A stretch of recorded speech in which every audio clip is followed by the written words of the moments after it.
yang menjurus kepada uh, batu-batu bersurat ni. Itu dia akhirnya oleh kerana um, UKM, ini saya berterima kasih kepada UKM. Saya berkenal UKM nak menjadikan bahasa Melayu sebagai bahasa ilmu. Kan? Itu moto dia. Jadi kalau jadi bahasa ilmu, kita kena ada ilmu kita sendiri yang wujud daripada falsafah dan pemikiran Melayu. Jadi ada tak ilmu Melayu yang asli yang kita boleh kembangkan lagi? Daripada situ akhir tahun 80 boleh kata tahun 90-an lah, saya mula berjinak dengan mencari ilmu sains dan matematik dalam bahasa Melayu yang bukan daripada barat. Mana nak gali? Dalam manuskrip dan batu bersurat. Kalau manuskrip hanya Jawi ni, saya kaji tengok Jawi yang pertama ya di Terengganu 1300. Batu bersurat tu. Batu bersurat tu Jawi yang pertama. Jadi kena cari batu bersurat lagi. Batu bersurat yang lebih awal semuanya dalam bahasa Melayu dengan menggunakan huruf Palawa. Huruf daripada India tu yang dah diubah suai. Macam kita buat ubah suai pada huruf Arab lah. Itulah. Jadi sejak itu saya mula membaca. Lagi lama lagi bagus. Sebab kita nak congkel ilmu, lepas tu kita nak bandingkan dengan ilmu semasa. Di mana kita boleh kembangkan konsep berasaskan kepada ilmu Melayu. Kalau sebelum itu saya mengembangkan ilmu berasas kepada ilmu yang dah dibina di barat. Itu punca dia.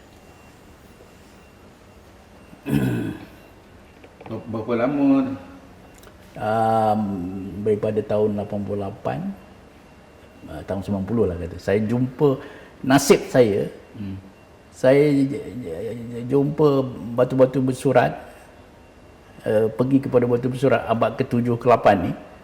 Ada nampak tarikh tu ditulis dalam aksara yang berbeza kan. Sebelum ni memang saya anggap angka ni yang tertuanya mesti angka Arab aja. Dan perpuluhan ke tidak? Ada sistem tak? Nak tulis tu ada berdasar kepada sistem apa? Perduaan ke? Pertujuhan ke? Perdua-puluhan ke? Pengetahuan saya dengan matematik barat ni semua nak tengok perduaan, perdua-belasan, perdua-puluhan, per-60-an. Kan? Perpuluhan ni kerana yang Al-Khwarizmi buat itulah. Jadi kaji tengok yang Melayu ni tarikhnya 700 bukan tak sampai 683 Masihi. Batu bersurat saya belum jumpa yang di Campar, tak pergi Campar lagi. Cuma di alam Melayu di sini ajalah. Itu 683 batu bersurat tertua. Batu kedukan bukit. Dan saya tengok orang sastra dah kaji lama dah. Benda ni, tapi dia kaji aspek lain. Dia tak terfikir agaknya nak kaji aspek ilmu sainsnya, dia tak ada dalam tu. Sebab dia orang sastra. Dia orang sastra. Boleh kita faham kan. Jadi saya tahun 90 saya dah dapat terbitkan satu makalah berasaskan kepada sistem nombor ni. Saya declare, saya isytiharkan, terbitkan dalam jurnal antarabangsa. Angka perpuluhan yang tertua ialah angka perpuluhan Melayu. Dalam dunia? Dalam dunia. Itu berdasarkan yang mana tu? Kumpul semua batu bersurat yang sebelum 830. 830 ni Al-Khwarizmi. Dunia sudah mengiktiraf 830 ni sistem perpuluhan yang tertua. Kalau kita dapat kumpulkan sebelum itu sudah ada, kita beranilah isytihar. Biarlah orang cakap ada lagi, paling lagi bagus. Setakat ni belum ada lah. Jadi itu yang pertama saya berjaya dalam segi mencebur diri dalam mengkaji ilmu dalam tamadun Melayu ini. Itu keluar dalam buku mana? Dalam buku tu pun ada kan, buku dalam buku saya yang apa pengurusan tu, apa kepimpinan Oh, tu pun kepimpinan ada, tu. ada. Yang- Tapi taklah sedetail tu yang dalam UMT tu. dalam makalah-makalah banyak lah. Yang berjumpa yang Yang Talang Tua tu ekonomi pun tertua juga. ekonomi. Yang Talang Tua tu konsep itu istilah saya terlestarikan, sustainable. Tahun 683 Masihi, 686. Lepas itu lewat sikit Talang Tua.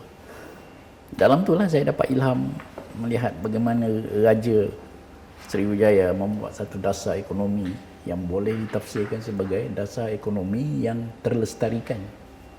Oh. Apa konsep-konsep terlestarikan di situ saya tunjukkan. Itu yang hasil yang kedua saya lah. Yang besar. Yang biasa ni lebih pada dakwah lah. Tapi kumpulan semua ilmu daripada tamadun Melayu ni yang boleh dikembangkan menjadi ilmu yang boleh bertanding dengan ilmu moden ni ada dalam buku saya tu. Berakhir sudahkah ilmu dalam acuan sendiri? Oh, saya tak Saya ada bagi kan? Ada pasal Ada saya Ada? pendapat terbitan sini lah. Tak ada, saya tak perasan pun. Ya ke? Berakhirkan sudah ilmu. Berakhir sudahkah ilmu dalam acuan sendiri? Jadi itu saya kumpulkan isu-isu ilmu semasa yang ada dalam penulisan batu bersurat Melayu dan juga manuskrip Melayu yang boleh dikembangkan. Yang tadi batu bersurat Talang Tua. Talang Tua tu. Jadi trust deklarasi ilmu ekonomi ni apa benda oleh pemimpin? Dasar-dasar yang kerajaan masa itu nak dilaksanakan tentang pembangunan. Beri satu contoh. Contoh yang biasalah, kesihatan ada beberapa sektor kat situ, kesihatan. Yang menariknya kesihatan ini dia menekankan supaya dasar kesihatan yang boleh orang tahan tua. Betul lah. Ada istilah dia ajara. Bahasa Melayu ajara dulu dah mati dah. Saya nak hidupkan. Ajara tu maknanya tahan tua. Awet tua lah. Awet muda. Yang jadi satu isu besar sekarang. Ahli sains sekarang besar buat kajian dalam bidang bagaimana nak melestarikan umur manusia ni. Umur boleh tua tapi tahan. Contohnya Mahathir lah kot. Yalah. Lepas tu memastikan negara bebas daripada rompakan, curi, semua ada dalam tu. Oh. Zina, menarik. Rasuah tak ada. Itu Masa yang amalan tu belum ada. sebab kebudayaan Melayu rasuah tak ada. diterima. Oh. Betul. Prof sebut banyak kali tu. Banyak kali istilah dia upah pradana. Itulah Dalam Cakrabantin ada. menjadi syarat pemimpin yang unggul.